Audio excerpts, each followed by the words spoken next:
जय श्री कृष्ण मित्रों। तो इसके पहले हम अध्याय 1 में श्लोक 1 से लेकर 24 तक पढ़े हैं। अब पार्ट 2 में श्लोक 25 से शुरू करते हैं। अध्याय 1 का 25 श्लोक। भीष्म द्रोण प्रमुखतः सर्वेशा च महिक्षितम् उवाच पार्थ पश्चातान समवेतान कुरुनीति। यहाँ पर भीष्म द्रोण तथा विश्वभर के अन्य समस्त राजाओं के सामने भगवान ने कहा कि हे पार्थ, यहाँ पर एकत्र सारे कुरुओं को देखो। अर्थात समस्त जीवों के परमात्मा स्वरूप भगवान श्री कृष्ण यह जानते थे कि अर्जुन के मन में क्या बीत रहा है। इस प्रसंग में ऋषिकेश शब्द का प्रयोग सूचित करता है कि वे सब जानते थे। इसी प्रकार पार्थ शब्द अर्थात पृथा या कुंती पुत्र भी अर्जुन के लिए प्रयुक्त होने के कारण महत्वपूर्ण है। मित्र के रूप में वे अर्जुन को बता देना चाहते थे कि चूंकि अर्जुन उसके पिता वासुदेव की बहन पृथा का पुत्र था, इसलिए उन्होंने अर्जुन को सारथी पद बनना स्वीकार किया। तत्र पश्चातान स्थितान पार्थ प्रीतिनथ पितामहान आचार्य मातृन भ्रातृन पुत्रान पौत्रा सखियस्तता ससुरान सुहृद श्रैव शनैन्योरुभयोरपि। यहाँ अर्जुन ने वहाँ पर दोनों पक्षों की सेनाओं के मध्य में अपने चाचा ताऊ पितामह गुरुओं मामाओं भाइयों पुत्रों पौत्रों मित्रों ससुरों तथा शुभचिंतकों को देखा। अर्थात अर्जुन युद्ध भूमि में अपने सभी संबंधियों को देख सका। वह अपने पिता के समकालीन भूमिश्रवा जैसे व्यक्तियों, भीष्म तथा सोमदत्त जैसे पितामह, द्रोणाचार्य तथा कृपाचार्य जैसे गुरुओं को तथा शल्य तथा शकुनी जैसे मामाओं को, दुर्योधन जैसे भाइयों, लक्ष्मण जैसे पुत्र, अश्वत्थामा जैसे मित्र एवं कृतवर्मा जैसे शुभचिंतकों को देखा। वह उन सेनाओं को भी देखा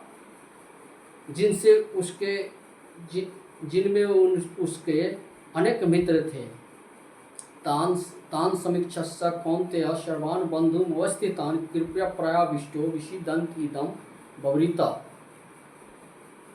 जब कुंती पुत्र अर्जुन ने मित्र तथा संबंधियों की इन विभिन्न श्रेणियों को देखा तो वह करुणा से अभिभूत हो गया और इस प्रकार बोला।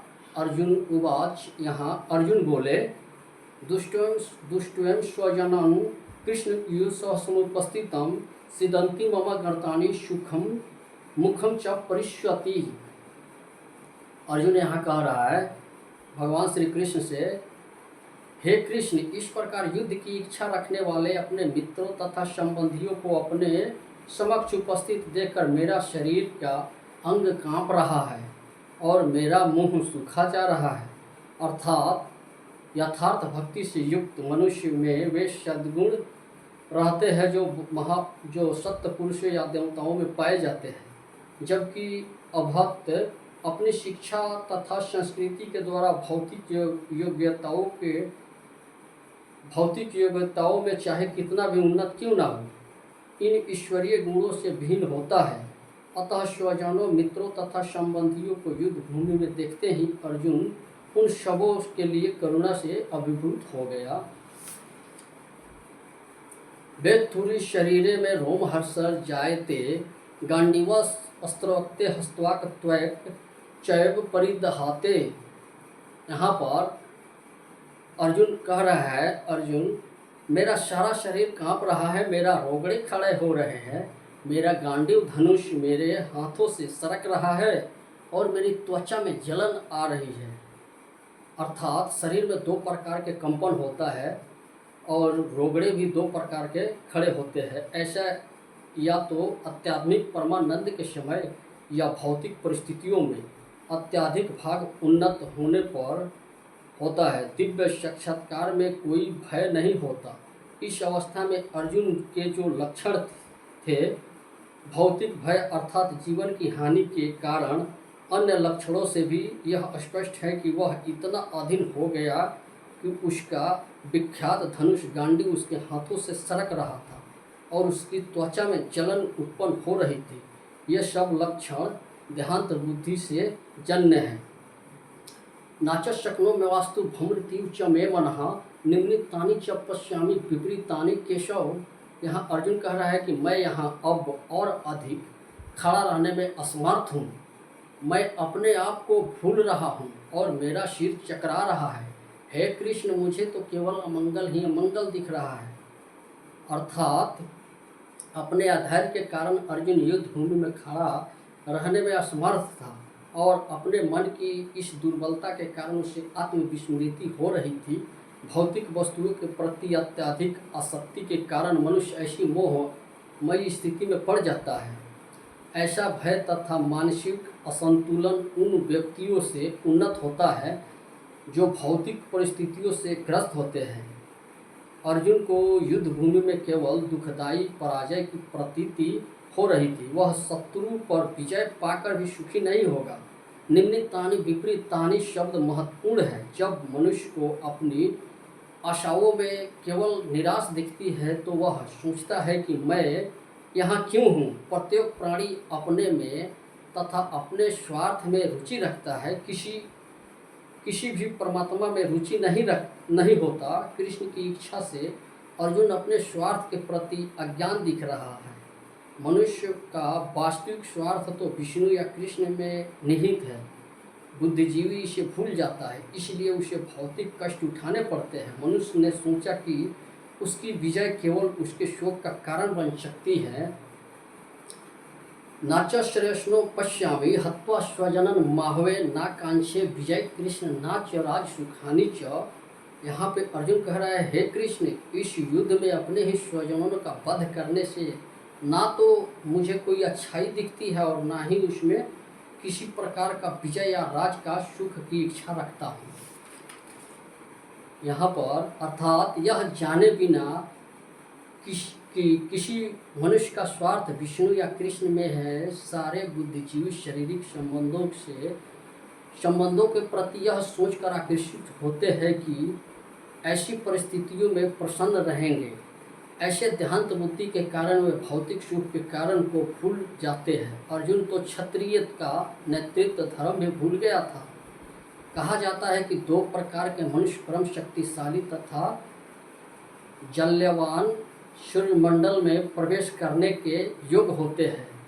एक तो क्षत्रिय जो कृष्ण की आज्ञा से युद्ध में मरता है तथा दूसरा सन्यासी जो आध्यात्मिक अनुशीलन में लगा रहता है। अर्जुन अपने शत्रुओं को भी मारने से विमुख हो रहे थे।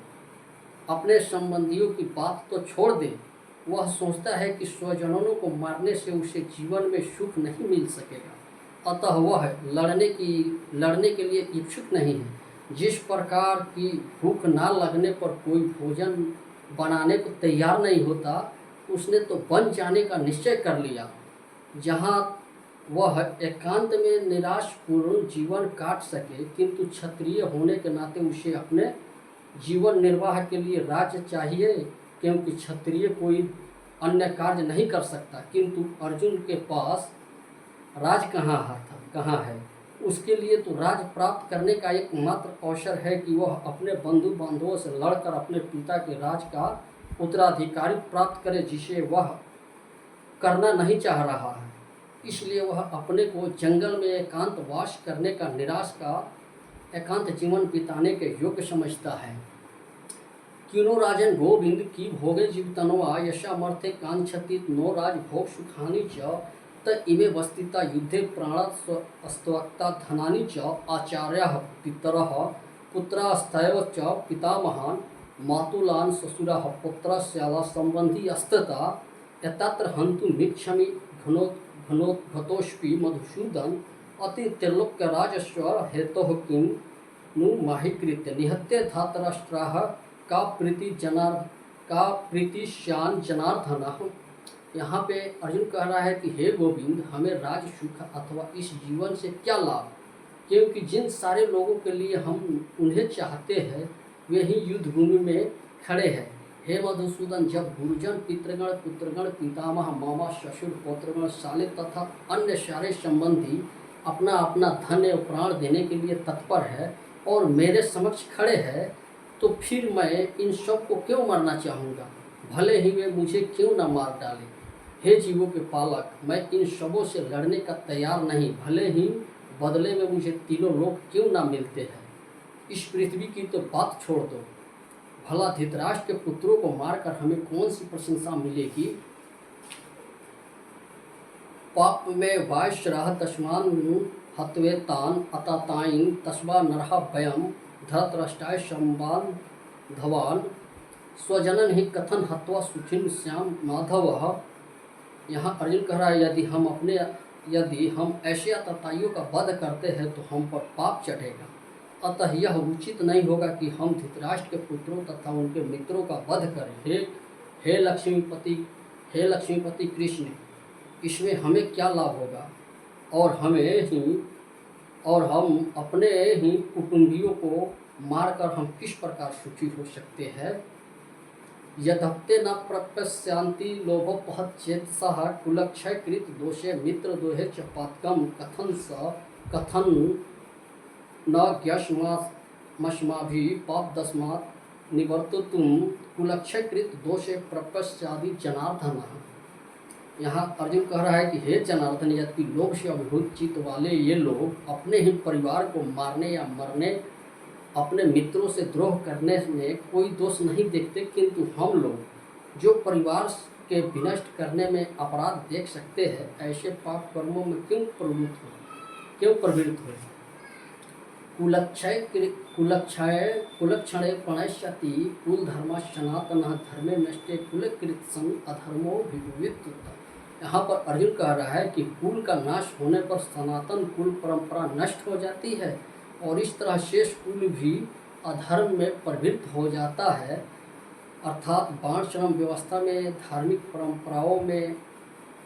परंपराओं के अनेक नियम हैं, जिनकी सहायता से परिवार के सदस्य ठीक से उन्नति करके अत्याधुनिक मूल्यों का उपस्थित कर सकते हैं, अत्याधिक मूल्यों की उपलब्धि कर सकते हैं। परिवार में जन्म से लेकर मृत्यु तक के सारे संस्कारों के लिए वयोवृद्ध लोग उत्तरदायी होते हैं, किंतु इन वयोवृद्धों की मृत्यु के पश्चात संस्कार संबंधी पारिवारिक परंपराएं रुक जाती है और परिवार के जो तरुण सदस्य बचे हैं वे अधर्म में व्यसनों में प्रवृत्त होने से मुक्ति लाभ से वंचित रह सकते हैं। अतः किसी भी कारणवश परिवार के वयोवृद्ध का वध नहीं होना चाहिए। यहाँ पे अर्जुन कह रहा है, अधर्माभिभूत कृष्ण प्रदुष्यति कुलस्त्रिया स्त्रीषु दुष्टासु बाणश्रः जायते बाणशंकरः। हे कृष्ण, जब कुल में अधर्म प्रमुख हो जाता है तो कुल की स्त्रियां दूषित हो जाती है और स्त्रीत्व के पतन से विषवंशी अवांछित संतानें उत्पन्न होती है। यहाँ श्लोक नंबर 41, शंकरो नरकाया कुलंघना कुलस्य च पतंती पितरो होशा लुप्त पिंडोदक क्रिया। यहाँ अर्जुन कह रहा है का भगवान श्री कृष्ण से, अवांछित संतानों की वृद्धि से निश्चय ही परिवार के लिए तथा पारिवारिक परंपराओं को विनष्ट करने वाले के लिए नारकीय जीवन उत्पन्न होता है। ऐसे पतित कुलों के पुरखों पितरों लोग गिर जाते हैं, क्योंकि उन्हें जल तथा पिंड दान देने की क्रियाएं समाप्त हो जाती है।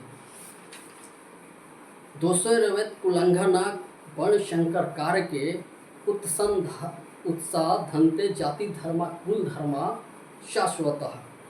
यहाँ अर्जुन कह रहा है कि जो लोग कुल परंपरा को विनष्ट करते हैं और इस तरह वांछित संतानों को जन्म देते हैं, उनके दुष्कर्मों के से समस्त प्रकार के सामुदायिक योजनाएं तथा पारिवारिक कल्याण कार्य विनष्ट हो जाते हैं। उत्सन कुल धर्माणा मनुष्याणा जनार्दन नारके नियत वशो भवती त्यूनु श्रुश्रुम। यहाँ अर्जुन कह रहा है, हे प्रजापालक कृष्ण, मैंने गुरु परंपरा से जो सुना है कि लोग कुल धर्म का विनाश करते हैं, वे सदैव नरक में वास करते हैं। अर्जुन अपने तर्कों को अपने निजी अनुभव पर न आधारित करके आचार्यों से जो सुन रखा है उस पर आधारित करता है। वास्तविक ज्ञान प्राप्त करने की यही विधि है। जिस व्यक्ति ने पहले से ज्ञान प्राप्त कर रखा है उस व्यक्ति की सहायता के बिना कोई भी वास्तविक ज्ञान तक नहीं पहुंच सकता। वर्ण श्रम धर्म की एक पद्धति के अनुसार मृत्यु के पूर्व मनुष्य को पाप कर्मों के लिए प्रायश्चित करना होता है, और जो परमात्मा है उसे इस विधि का अवश्य जो पापात्मा है उसे इस विधि का अवश्य उपयोग करना होता है। ऐसे किए बिना मनुष्य निश्चित रूप से नरक भेजा जाएगा, जहां उसे अपने पाप कर्मों के लिए कष्टमय जीवन बिताना होगा। अहोबत महापापम कृतु व्यवसायिता व्यम यद्राजो सुखलोभेन हंतु स्वजनन मुद्धता।